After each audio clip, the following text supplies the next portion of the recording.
wala na siyang ganang kumain. Igsawa na naman inastang sa maabot na Huwebes ang manimento kang kaso Reco 3 tanganing mabayaran ang pinakabagong installment kanina maabot din sobra sa 40 milyones pesos sa San Miguel Energy Corporation. Nakatutok si Mark Bonga. Namimiligro maputulan liwating supply kang kuryente ang Kasoreco 3 sa Huwebes, Abril 16 ngunya na semana kung daing mabayadan kang kooperatiba ang lampas 40 milyones pesos na moroso kaini para sa bulan ni Disyembre kang taon 2014 sa San Miguel Energy Corporation o SMEC. Puno niya na aldaw, igwa na sa sindang tulong aldaw tangay tipuno ang pigahagad na kantidad kang SMEC. Ako lang mga efforts ni na ginigibungon niya, ang pinaka-priority yung itong makiulay sa mga big load consumers digdi sa coverage area ng Kasoreco 3 kung pwedeng maka-advance payment or kaya igong magpa-loan or utang.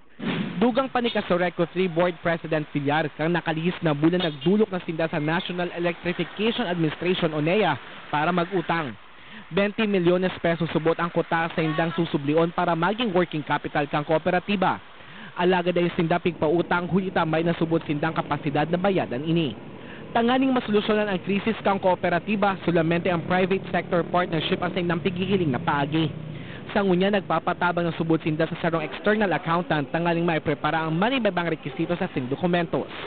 Kung igwang buot magtabang tanganing mapadagos ang serbisyo ng kuryente, ako iyan sa maray na buot ng Kasoreco management tanganing di kita maputulan sa Huwebes. Mientras tantong itong sinasabi nga ng private sector participation padagos.